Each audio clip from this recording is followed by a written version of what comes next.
against Vice President Sara C. Duterte. Representative Jervil Jinky Beatrix Luistro.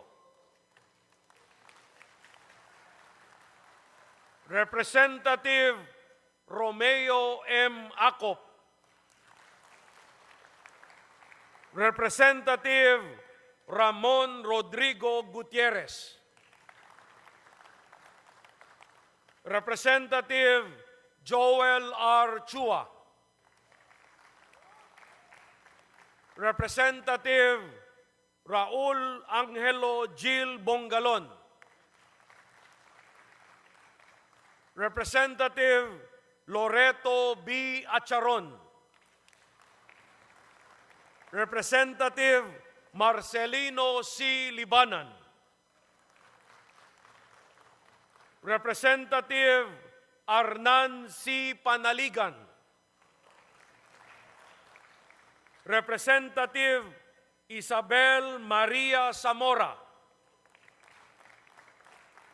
Representative Lawrence R. Defensor. And Representative Jonathan Keith T. Flores. I so move, Mr. Speaker. There is a motion to elect the aforementioned members as prosecutors in the trial of the impeachment complaint against Vice President Sara Z. Duterte. Is there any objection? The chair hears none. The motion is approved.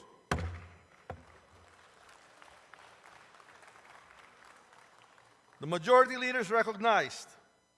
Mr. Speaker, in the additional reference of business earlier read by the Secretary General, there are 3 other impeachment complaints filed against Vice President Sara C. Duterte. These are the impeachment complaint filed by Teresita Quintos Deles, Father Flaviano Villanueva, Gary Alejano et al. And endorsed by Representative Percival Sedanya of Akbayan Party List on December 2, 2024. Next is an impeachment complaint filed by Teodoro Casino, Lisa Masa, Nery Colmenares et al.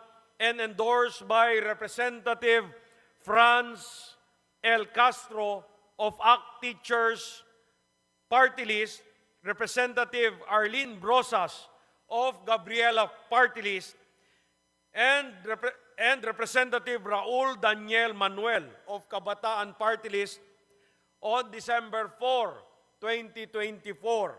And the last one, Mr. Speaker, the third one, impeachment complaint filed by Reverend Father Antonio Labiao Jr., Reverend Father Rico Ponce, Reverend Father Dionisio Ramos et al., and endorsed by Representative Gabriel Bordado Jr. of the 3rd District of Camarines Sur, and Representative Lex Anthony Chris Colada of Aambis OWA Party List on December 19, 2024.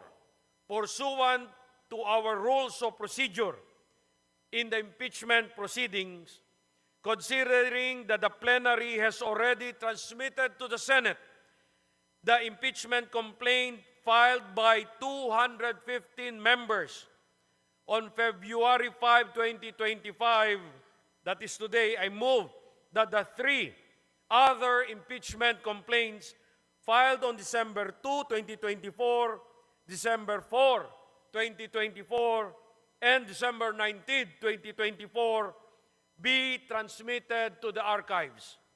I so move, Mr. Speaker. There is a motion to transmit to the archives the aforementioned 3 impeachment complaints filed last December 2, 4, and 19, 2024. Is there any objection? The chair hears none. The motion is approved. These impeachment complaints are transmitted to the archives. Mr. Speaker, I move to suspend session for a few minutes. Session suspended.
sagot, parang kantang may verse. Walang konkretong plano, puro pamamahya. Tila naiwan sa ere ang mga tao umaasa. Sa bawat saglit ng debate at diskusyon, parang laro ng mga bata at walang konklusyon. Hearing, sino ba ang pakikinggan? Innate pala ito para sa botohan. Legislation ang gustong gawin, grandstanding naman talaga ang hangarin.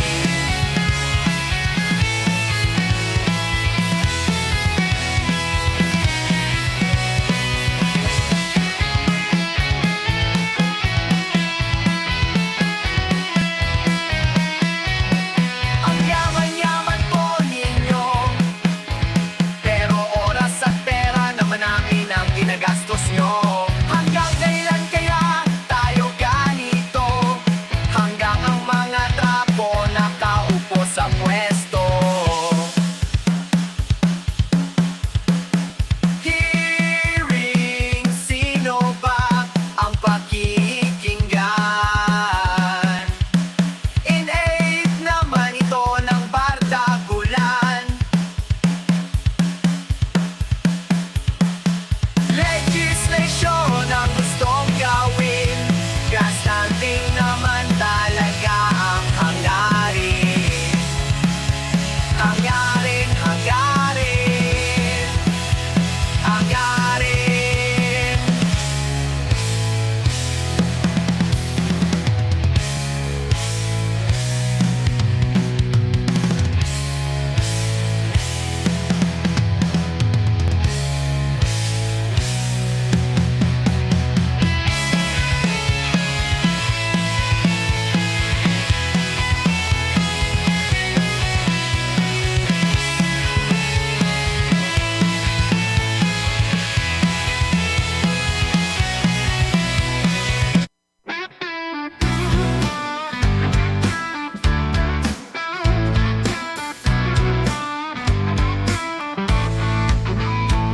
Sa ilalim ng araw nag-aaral dahil ang sustento ay tumumal. Wala nang kagamitan pagkatapos ng gamitin na iipit sa politika. Punong-ting na po ng pinumportante sana.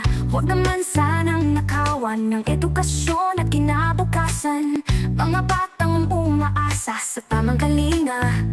Di lang pondo pati puso nawawala. Dahil sa shimlet, umilit ulo ng mga taga-internet. Nalakot tayo sa hindi pagsagot. Budget mo ay nilimot. Dahil sa shimlet, umilit mga tao ay nagtipid. Mga estudyante, puro ang kawawa sa mga dramang walang kwenta. Nakakatawa sa inyo, pero kawawa ang tao. Di ba yan ay iyong trabaho? Bakit igang pananan ng gusto? Maraming nang ang popo. Edukasyon saan ka nga ba patungo? Oh, huwag naman sanang nakawan ng edukasyon at kinabukasan. Mga batang umaasa sa tamang galinga. Ilang pondo pati puso nawawala.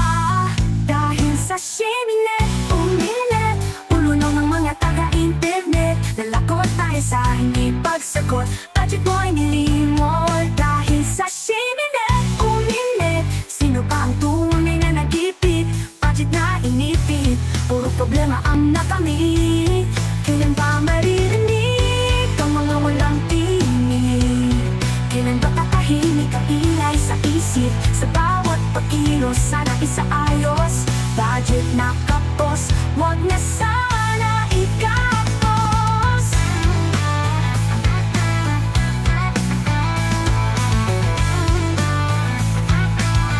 Dahil sa shimlet, umilit ulo ng mga taga-internet. Nalakot tayo sa hindi pagsagot. Budget mo ay nilimot. Dahil sa shimlet, umilit mga tanong na hindi masagot. Taong bayan ang nangalagot. Dahil sa budget na nilimot, walang maasahan. Sa mga taong nagpapangiyan, taong bayan ang kawawa. Wala ka bang pake o sara?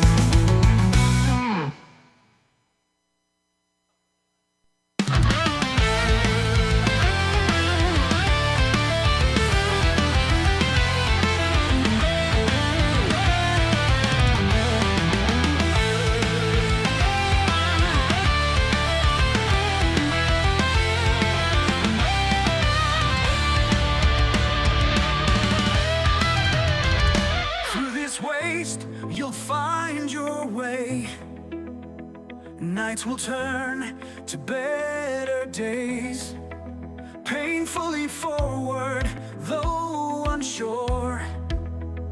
Break the chains, find the cure.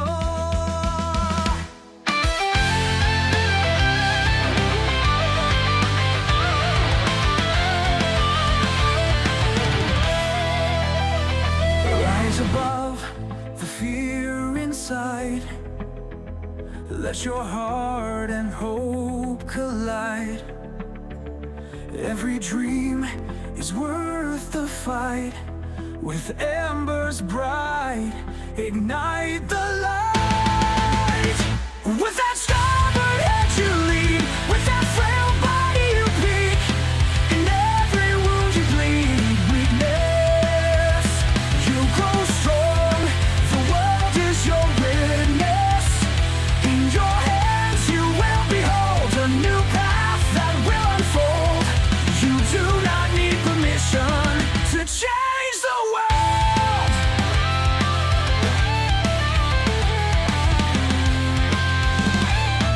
Every voice, a single note. Together we can build the boat. Sailing seas of doubt and pain. We'll write the future in our name. With that starboard head you lead, with that frail body you peak. In every wound you bleed weakness. You grow strong, the world is your witness. In your hands you will behold a new path that will unfold. You do not need permission to change the world.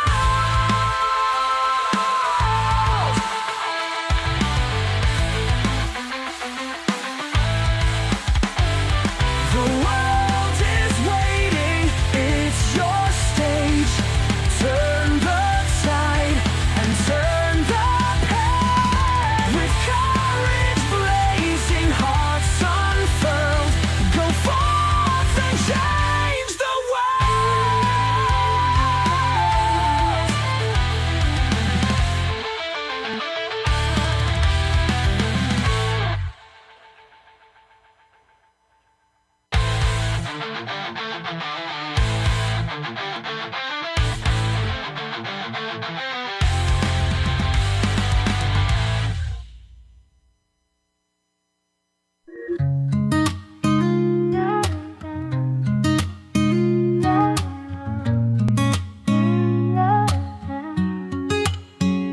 Miss na agad kita kahit hindi pa kita nakikita. Maraming naghahanap sa'yo kahit hindi ka kilala. Para kang prinsesa na mahirap makasama. Pero pag nakapiling na jackpot at ang saya. Sana'y marinig ang tawag ng damdamin.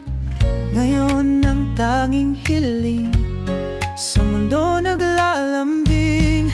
Pakita ka sa akin, Mary Grace Piatos. Kailangan ko talaga ng 1 million pesos. Sa 11 araw di ka uubusin. Basta promise mo kahit confidential, ikaw ay akin. Pagtulog ko'y ikaw pa rin ang panaginip. Puso'y tila kay tagal ng naiinip.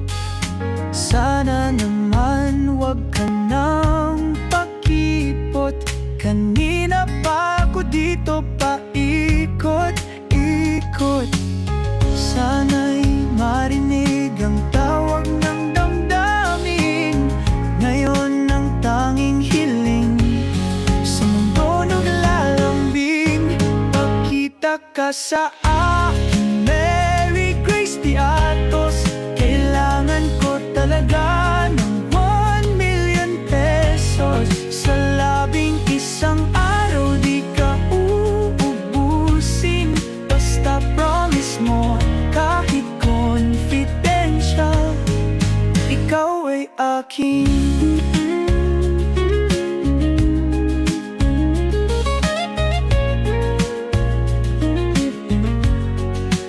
Kahit saan magpunta, ikaw ay hinahanap. Sobrang gipit na ko, pwedeng pakap.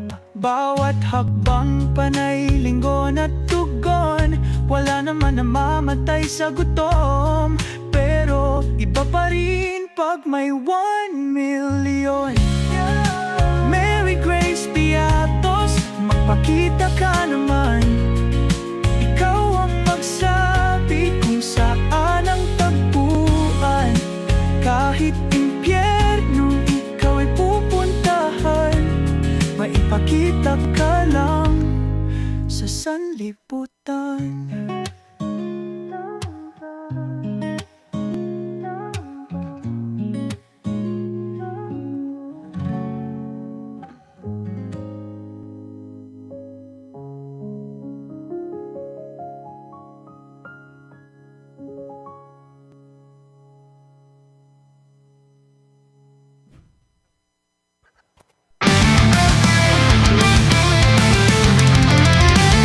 Speaker, I move to recognize the guests of Honorable Dimsar Sali of the Lone District of Tawi-Tawi, and these are the personnel of the Ministry of Basic, Higher, and Technical Education, led by the Provincial Director, Mariam Nuruddin.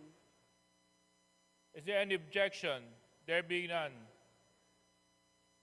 The guests, Mr. Speaker, of Congressman Dimsar Sali, we would like to have them recognized. And these are the personnel of the Ministry of TESDA Tawi-Tawi, led by Provincial Director Mariam Nuruddin. To the guests of our dear representative from Tawi-Tawi, welcome to the House of Representatives.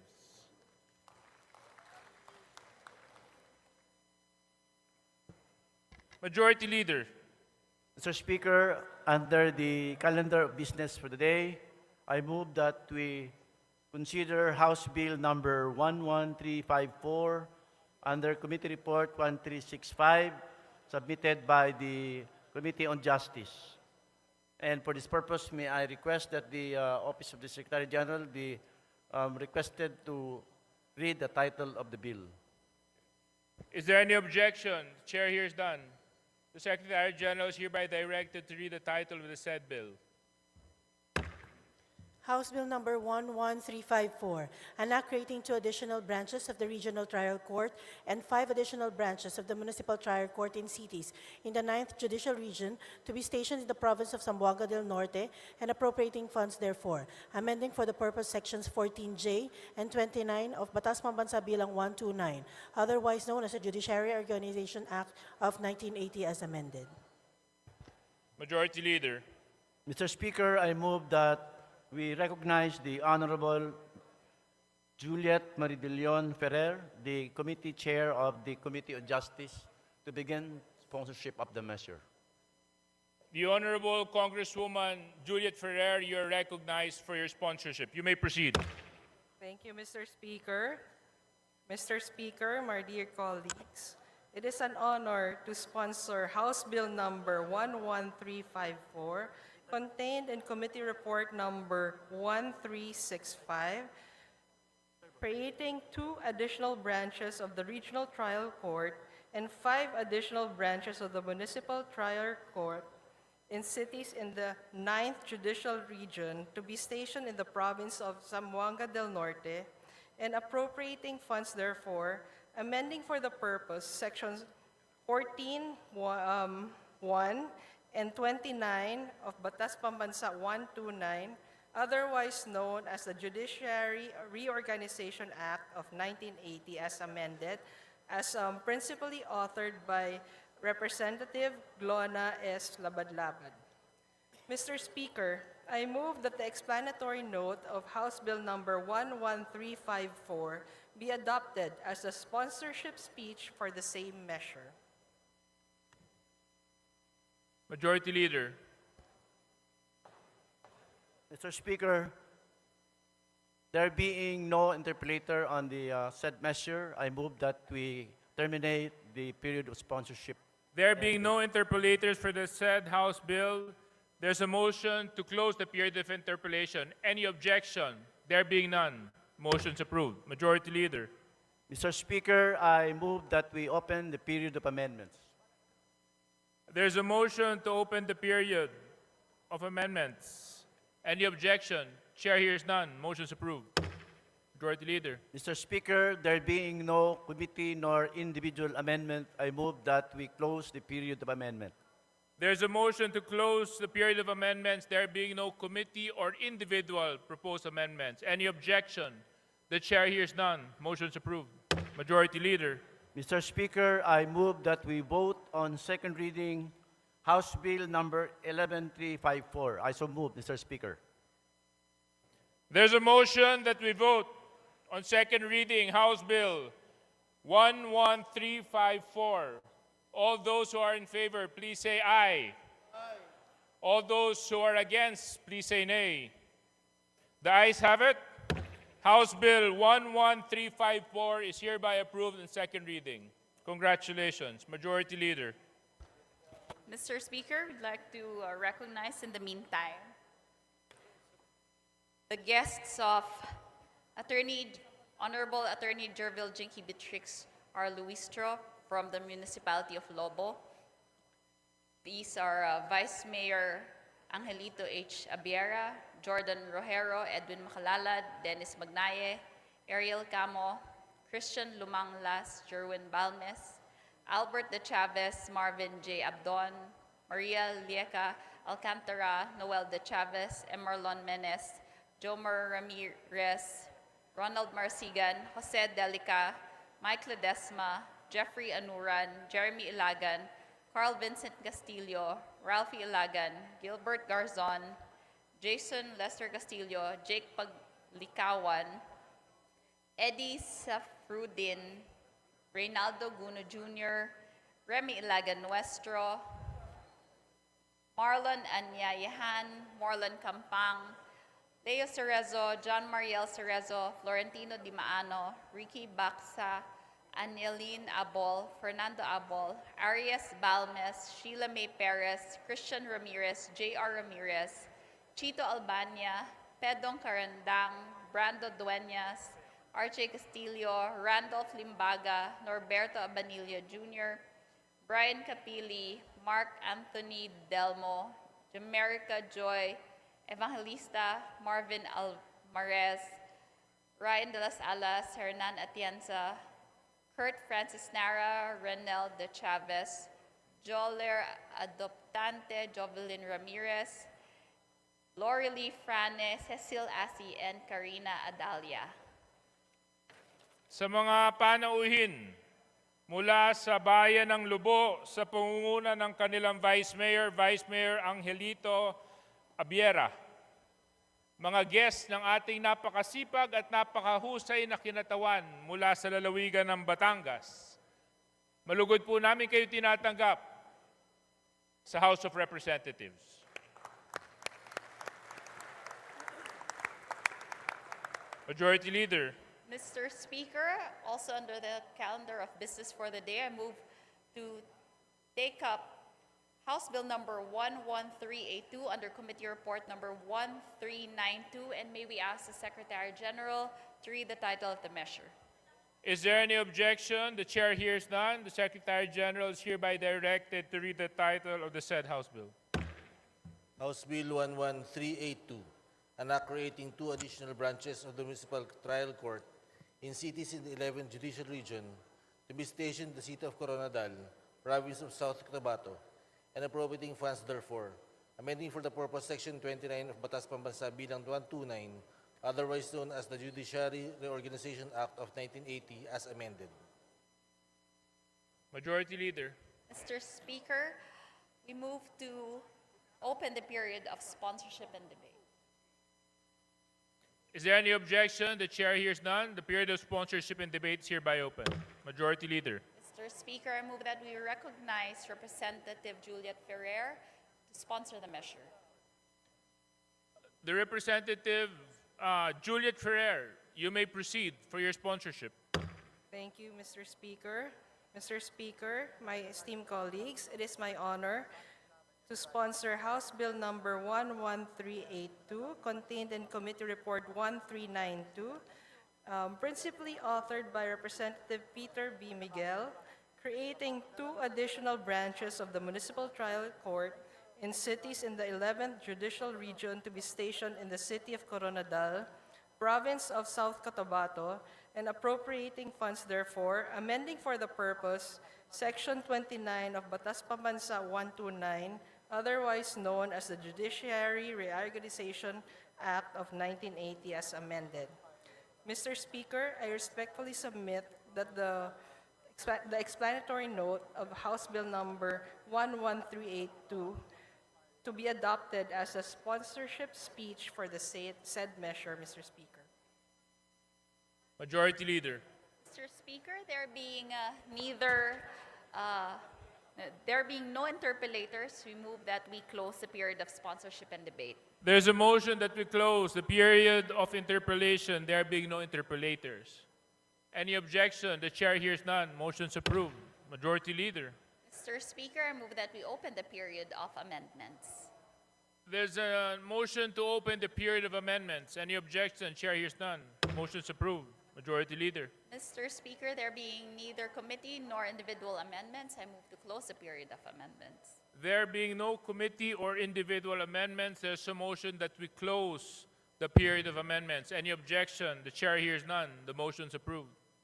Majority Leader. Mr. Speaker, I move that we vote on House Bill number 11382. There's a motion that we vote on House Bill 11382. All those who are in favor, please say aye. Aye. All those who are against, please say nay. The ayes have it. House Bill number 11382 is hereby approved in second reading. Congratulations. Majority Leader. Mr. Speaker, I move that we consider, under the calendar of business for the day, House Bill number 11384 as contained in Committee Report number 1393. Printed copies have been previously distributed to the members pursuant to the rules. For this purpose, may I request that the Secretary General be directed to read the title of the bill. There's a motion to consider House Bill 11384. The Secretary General is hereby directed to read the title of the said House Bill. House Bill number 11384, an act creating 1 additional branch of the Regional Trial Court in the 4th Judicial Region to be stationed in the municipality of San Pascual, and 2 additional branches of the Municipal Trial Court in the 4th Judicial Region to be stationed in municipalities of Lobo and Tingloy, all in the province of Batangas, and appropriating funds therefore. Amending for the purpose Sections 14E and 30 of Batas Pambansa Bilang 129, otherwise known as the Judiciary Reorganization Acts of 1980 as amended. Majority Leader. Mr. Speaker, I move that we recognize the chairperson of the Committee on Justice, Representative Juliet Marie de Leon Ferrer of the 4th District of Negros Occidental, to sponsor the measure. The Honorable Chairperson of the Committee on Justice, Congresswoman Juliet Ferrer, you're recognized for your sponsorship. You may proceed. Thank you, Mr. Speaker.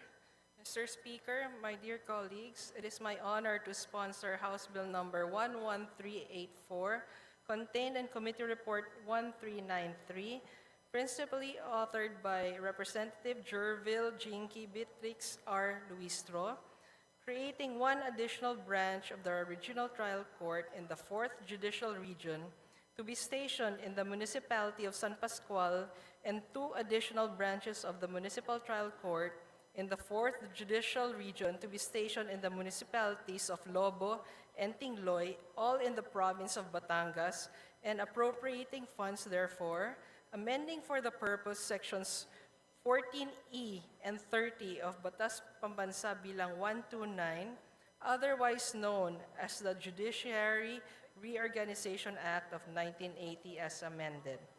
Mr. Speaker, I respectfully submit the explanatory note of House Bill number 11384 to be adopted as the sponsorship speech for the said measure. Majority Leader. Mr. Speaker, I move that we open the period of interpellation. There's a motion that we open the period of interpellation. Any objection? Motion's approved. Majority Leader. Mr. Speaker, there being no member who wishes to interpellate, I move that we close the period of interpellation. Is there any objection? Motion's approved. Majority Leader. Mr. Speaker, I move that we open the period of amendment. There's a motion that we open the period of amendments. Any objection?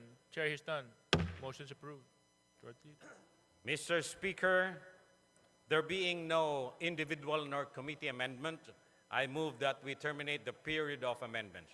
There's a motion that we terminate the period of amendments, there being no committee or individual amendments. Any objection? The chair hears none. Motion's approved. Majority Leader. Mr. Speaker, I now move that we vote on second reading, House Bill number 11384. So moved, Mr. Chair. There's a motion that we approved on second reading, House Bill 11384. All those who are in favor, please say aye. All those who are against, please say nay. The ayes have it. House Bill number 11384 is hereby approved in second reading. Congratulations. Thank Majority you, Mr. Leader. Speaker. Mr. Speaker, I move that we now proceed with the additional reference of business and request that the Secretary General be directed to read the titles of bills and resolutions on first reading, as well as the communications and committee reports. Secretary General, you may proceed. Additional reference of business, bills on first reading. House Bill 11417, further amending Section 6 and 9 of the Charter of Palampon Polytechnic State University by Representative Gomez. To the Committee on Higher and Technical Education. House Bill 11418, mandatory allocating budget for youth programs in the local government by Representative Hernandez. To the Committee on Local Government. House Bill 11419, granting free maintenance medicines to senior citizens by Representative Hernandez. To the Committee on Senior Citizens. House Bill 11420, institutionalizing the Philippine National Games by Representative Gomez. To the Committee on Youth and Sports Development. House Bill 11422, providing for monthly stipend for students in state universities and colleges whose parents are enrolled in the 4Ps by Representative Sendanya. To the Committee on Higher and Technical Education. House Bill 11424, providing for the revised charter of the Overseas Filipino Bank by Representative Salo. To the Committee on Banks and Financial Intermediaries. House Bill 11425, amending the Creating a People's Small-Scale Mining Program and for Other Purposes Act by Representative Yap Eric. To the Committee on Natural Resources. House Bill 11426, enhancing the protection and welfare standards for migrant workers through expanded compulsory insurance coverage by Representative Vargas Alfonso. To the Committee on Overseas Workers Affairs. House Bill 11427, streamlining the registration and licensing of Minahang Bayan and ensuring environmental protection and responsible mining in the utilization of mineral resources by Representative Yap Eric. To the Committee on Natural Resources. House Bill 11428, amending Article 1, Section 5 of the National Commission on Muslim Filipinos Act of 2009 by Representative Macapagal Arroyo. To the Committee on Muslim Affairs. House Bill 11432, addressing the shortage of principals in public schools and for this purpose mandating a one school, one principal policy by Representative Castro Franz. To the Committee on Basic Education and Culture. House Bill 11433, strengthening the Philippine Coast Guard by introducing policy and organizational reforms by Representative Madrona. To the Committee on Transportation. House Bill 11435, converting the municipality of Isulan, province of Sultan Kudarat, into a component city to be known as the City of Isulan by Representative Sakaluran. to the Committee on Local Government, House Bill 11436, naming the Cebu-Cordova Link Expressway to Raul V. Del Mar Bridge by Representative Del Mar.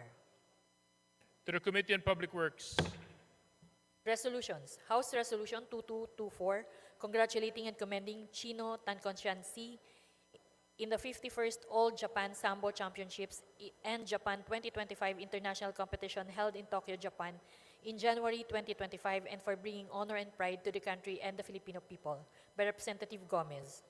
to the Committee on Youth and Sports Development, House Resolution 2225, urging the Committees on Agrarian Reform and Cooperatives Development to jointly conduct an investigation on the reported exploitation and violations committed by Agumil Philippines Incorporated against palm oil cooperatives and farmers in Palawan that resulted in heavy deaths and displacement from their own lands, by Representative Brosas Castro Franz and Manuel.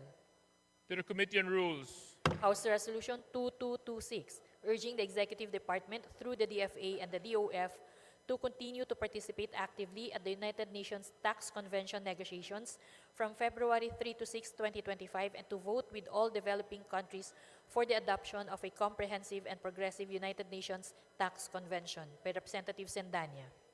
to the Committee on Foreign Affairs, House Resolution 2228, urging the Department of Labor and Employment, the Department of Migrant Workers, and the Department of Foreign Affairs to craft a comprehensive plan of action to address the impact of United States President Donald Trump's immigration policies on Filipino migrants in the United States, by Representative Salo.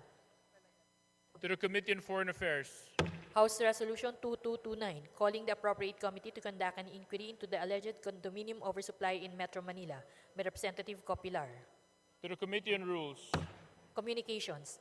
Letters dated January 24, 2025 of the BSP Bank Officer 6, Office of the General Counsel and Legal Services, transmitting to the House of Representatives duly certified copies of certain BSP issuances. to the Committee on Banks and Financial Intermediaries, Committee reports. Committee Report 1414, submitted by the Committees on Social Services, Appropriations, and Committee on Ways and Means on House Bill 11423. Committee Report 1415, submitted by the Committees on Agriculture and Food and Appropriations on House Bill 11429. Committee Report numbers 1416 and 1418, submitted by the Committee on Youth and Sports Development on House Resolution 2227 and House Bill 11431. Committee Report 1417, submitted by the Committees on Disaster Resilience and Appropriations on House Bill 11430. Committee Report 1419, submitted by the Committees on Civil Service and Professional Regulation, Appropriations, and Ways and Means on House Bill 11434. Committee Report 1420, submitted by the Committee on Civil Service and Professional Regulation on House Bill 11437. Committee Report 1421, submitted by the Committee on Metro Manila Development on the Privileged Speech 00181. The aforementioned committee reports are all referred to the Committee on Rules. Majority Leader. Mr. Speaker, I move that we recognize the guests of Antonieta R. Udela from the 2nd District of Zamboanga, Sibugay. The following visitors: Aniseta Awit, Merlita Awit, Christine Irene Bulan, Plaridel Caparas, Joel Jeffrey Awit, and Caleb Bulan. To the guests of Congresswoman Antoinette Ate Tata Udela from Zamboanga, Sibugay, welcome to the House of Representatives.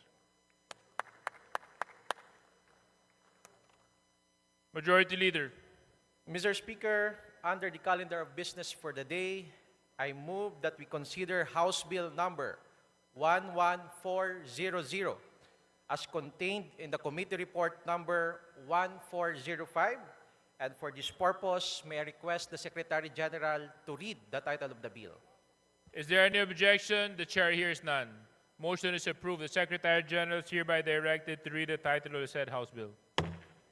House Bill 11400, an act expanding the coverage of the senior citizens' privileges and benefits, further amending Republic Act number 7432 as amended, entitled, An Act to Maximize the Contribution of Senior Citizens to Nation Building, grant benefits and special privileges, and for other purposes. Majority Leader. Mr. Speaker, I move that the chairperson of the Committee on Senior Citizens, Representative Rodolfo Ompong Ordanes, be recognized to begin his sponsorship of the measure. Is there any objection? The chair hears none. The chairperson on the Committee on Senior Citizen, Congressman Ompong Ordanes, you may now proceed for your sponsorship.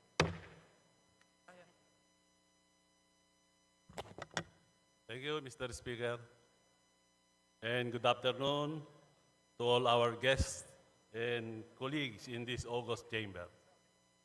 Today, I rise to sponsor the proposed House Bill number 11400 under Committee Report number 1405, entitled An Act Granting Additional Benefits and Privileges to Senior Citizens, amending for the purpose Republic Act number 7432 as amended. This measure embodies our unwavering commitment to enhancing the welfare and quality of life of our elderly population. Ang ating mga senior citizens ay nag-alay ng dekada ng kanilang buhay para sa pagbuo at pag-unlad ng ating bansa.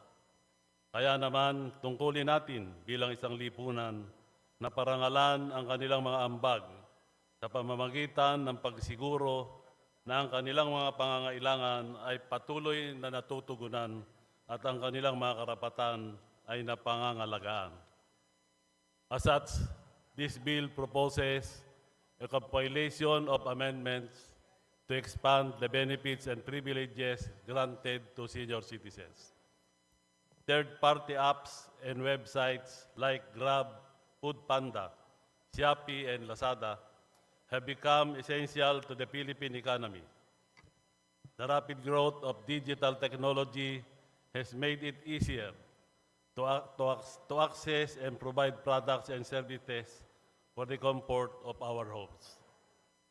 This shift became especially evident during the COVID-19 pandemic, when mobility restrictions pushed everyone, including senior citizens, to rely on the internet and digital platforms for basic needs.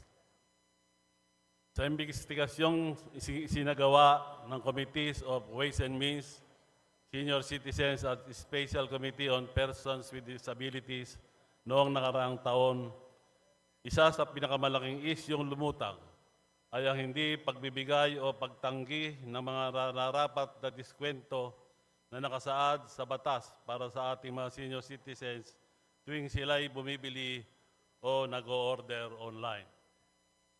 This bill addresses a gap in Republic Act 9994 or the expanded Senior Citizens Act of 2010, which does not clearly apply discounts to online transactions.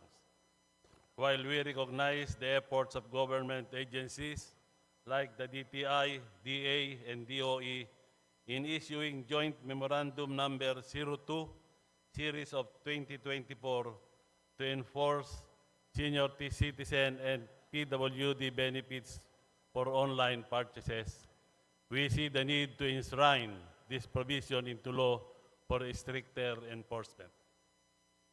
Further, this representation believes that the state and the private sector are responsible for enhancing the general public's welfare, thus introducing the role of HMOs and insurance. However, even with health plan enrollment and insurance benefits, many senior citizens still struggle to afford hospitalization and major surgery costs. This proposed amendment seeks to ensure that individuals covered by health care and insurance providers can still access the government-granted benefits by including payments made through HMOs and insurance companies. We can help ease financial burdens and ensure everyone receives necessary medical care. These proposed discounts and tax benefits will also help address the essential needs of senior citizens. reducing their financial burdens by covering essential goods such as medicines, food supplements, utilities, transportation via transport network vehicle services, toll fees in skyways and expressways, parking, and professional health care. The additional benefits including a 15% discount in electricity and water utilities, 8.5% special discounts on basic necessities, corresponding exemptions, and an increase in debt benefit assistance to 25,000 pesos. Directly improve the affordability of essential services and commodities. Moreover, expanded privileges like exemptions from parking fees and the Unified Vehicular Volume Program if a senior citizen is on board the vehicle, and discounts on traffic fines demonstrate the government's respect and care for our mobility and dignity. My dear colleagues, this bill is more than just a piece of legislation. It is a statement of our nation's gratitude to this valuable sector. As such, I strongly urge this august body to approve this measure. Together, let us continue to build a society where the rights and needs of our elderly are continuously cherished and safeguarded. Maraming salamat po. Thank you very much. Majority Leader. Mr. Speaker, there being no member wishes to interpolate the sponsor, I move that we terminate the period of sponsorship and debate. There is a motion. Any objection? There being none, motion is approved. Majority Leader. Mr. Speaker, I move that we open the period of amendments. Is there any objection? The chair hears none. Period of amendments is now open. Majority Leader. Mr. Speaker, there being no committee nor individual amendments, I move that we close the period of amendments. There being no committee or individual amendments, there is a motion to close the period of amendments. Any objection? The chair hears none. The motion is approved. Majority Leader. Mr. Speaker, I move that we vote on second reading, House Bill number 11400.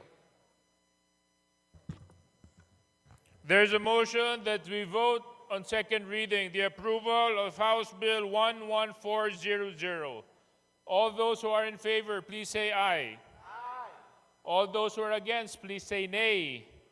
The ayes have it. House Bill number 11400 is hereby approved on second reading. Congratulations, Majority Leader. Mr. Speaker, we would like to take up on second reading House Bill number 11359 and under Committee Report number 1373, and we would like to ask the Secretary General to read the title of the measure. There's a motion. Is there any objection? There being none. The Secretary General is hereby directed to read the title of the said House Bill. You may proceed. House Bill number 11359, an act providing for a comprehensive and responsive civil registration and vital statistics system. Majority Leader. Mr. Speaker, I move to open the period of sponsorship and debate. Is there any objection? The chair hears none. Motion is approved. Majority Leader. Mr. Speaker, I move to recognize Representative Angelica Natasha Ko of the party list BHW to sponsor the measure.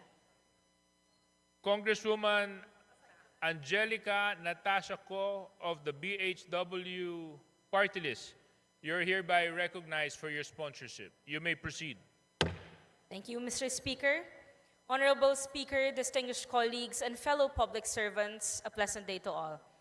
On behalf of the Chairperson of the Committee on Population and Family Relations, Representative Ian Paul D., it is with great honor and deep responsibility that I stand before you today to sponsor and strongly advocate for the immediate passage of House Bill number 11359 in substitution of House Bills numbered 4480, 8823, and 9572, entitled An Act Providing for a Comprehensive and Responsive Civil Registration and Vital Statistics System. This measure represents a long overdue and transformative reform as the country's civil registration system is a 1930s law. The current civil registration framework is governed by Act Number 3753, also known as the Civil Registry Law of the Philippines, which was enacted into law on the 26th of November 1930. While we accept the importance of our old law, this proposed measure will ensure the accurate, effective, and inclusive documentation of vital events in the lives of all Filipinos. While Act Number 3753 laid the foundation for civil registration, it is imperative to update and reform this almost century-old law to align our civil registry system with technological advancements, international best practices, and the evolving needs of governance. Honorable Speaker, the civil registration serves as the foundation of legal identity of every Filipino. A birth certificate is not merely a document. It is the key that unlocks fundamental rights and access to essential services such as education, healthcare, employment, social protection programs, and legal recognition. However, despite its undeniable importance, our current civil registration system remains burdened by systematic inefficiencies and challenges that undermine its effectiveness. Among these persistent issues are the fraudulent registrations of vital records uncovered during the Quad Committee deliberations, delays in birth registration, inaccessibility of civil registry services in geographically isolated and remote areas, data inconsistencies, and data management issues stemming from the absence of a unified digital platform for securing and maintaining the vital records.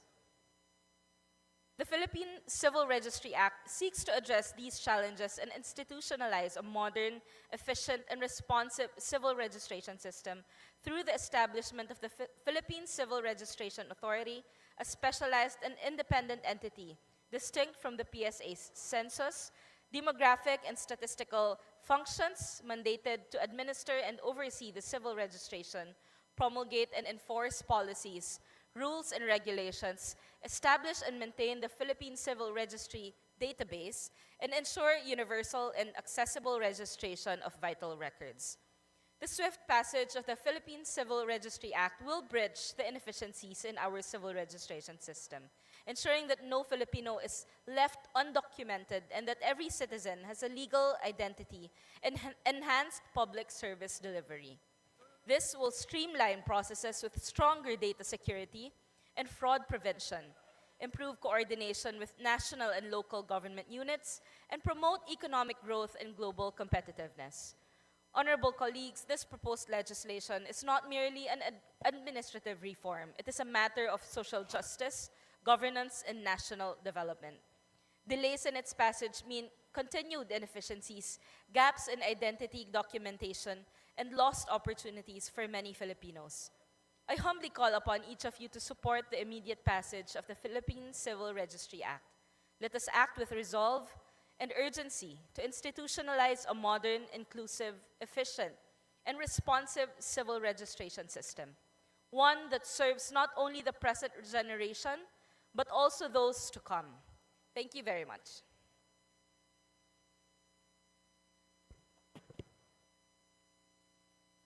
Majority Leader. Mr. Speaker, there being no interpellators, I move to close the period of sponsorship and debate. Is there any objection? Chair hears none. Motion is approved. Majority Leader. Mr. Speaker, I move to open the period of amendments. Is there any objection? Chair hears none. Period of amendments is now open. Majority Leader. Mr. Speaker, there being neither committee nor individual amendments, I move to close the period of amendments. There being no committee or individual amendments, there is a motion that we close the period of amendments. Any objection? The chair hears none. Motion is approved. Majority Leader. Mr. Speaker, I move to vote on second reading House Bill number 11359. There's a motion that we vote for approval on second reading House Bill number 11359. All those who are in favor, please say aye. All those who are against, please say nay. The ayes have it. House Bill number 11359 is hereby approved on second reading. Congratulations. Majority Leader. Mr. Speaker, pursuant to our rules governing inquiries in aid of legislation, I move to refer the speech of Representative Zia Alonto Adyong, delivered on January 27, 2025, to the Committee on Public Accounts. Is there any objection? Motion hereby approved and referred to the Committee on Public Accounts. Majority Leader. Mr. Speaker, the House and the Senate have approved on third reading House Bill Number 6557 and Senate Bill Number 2838, respectively, providing for the Magna Carta of Barangay Health Workers. We have been informed that the Committee on Local Government, sponsor of House Bill Number 6557, as well as the authors thereof, are in concurrence with the provisions of Senate Bill Number 2838. In accordance with our rules, I move to adopt Senate Bill Number 2838 as an amendment to House Bill Number 6557. There's a motion to adopt Senate Bill Number 2838 as amended to House Bill Number 6557. Is there any objection? The Chair hears none. The motion is approved. Senate Bill Number 2838 is adopted as an amendment to House Bill Number 6557. Majority Leader. Mr. Speaker, the Senate passed with amendments House Bill Number 10841, strengthening the Philippine Coast Guard by introducing policy and organizational reforms. We have been informed that the Committee on Transportation, the sponsor of the aforementioned House Bill, as well as the authors thereof, have no objections to the amendments of the Senate to the said measure. In accordance with our rules, I move to concur with the Senate amendments to House Bill Number 10841. There is a motion to concur with the Senate amendments to the House Bill Number 10841. Is there any objection? The Chair is none. The motion is approved. Floor Leader.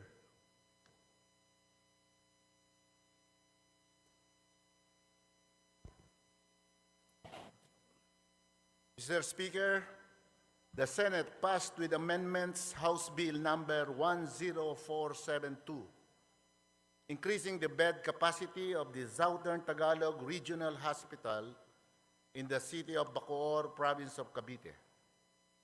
We have been informed that the Committee on Health, sponsor of the aforementioned House Bill, as well as the authors, has no objections to the amendments of the Senate to the said measure.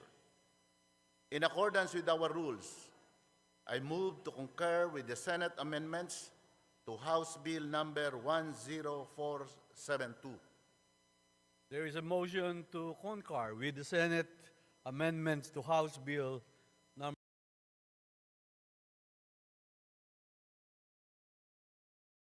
10472.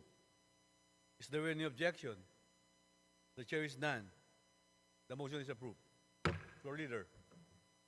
Mr. Speaker, the Senate passed with amendments House Bill Number 10081, increasing the bed capacity of the Region 1 Medical Center in the city of Dagupan, province of Pangasinan.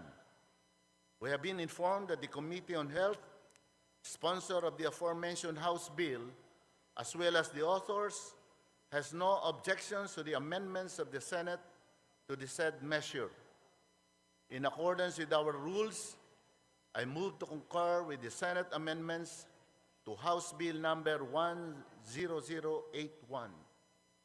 There is a motion to concur with the Senate amendment to the House Bill Number 10081. Is there any objection? The Chair is none. The motion is approved. Majority Floor Leader. Mr. Speaker, the Senate passed with amendments House Bill Number 8925, requiring the proper and immediate burial of Muslim cadavers in accordance with the Islamic rites. We have been informed that the Committee on Muslim Affairs, sponsor of the aforementioned House Bill, as well as the authors, has no objections to the amendments of the Senate to the said measure. In accordance with our rules, I move to concur with the Senate amendments to House Bill number 8925. There is a motion to concur with the Senate amendment to the House Bill number 8925. Is there any objection? The chair is none. The motion is approved. Majority Leader. Speaker, we move to suspend session for a Session suspended.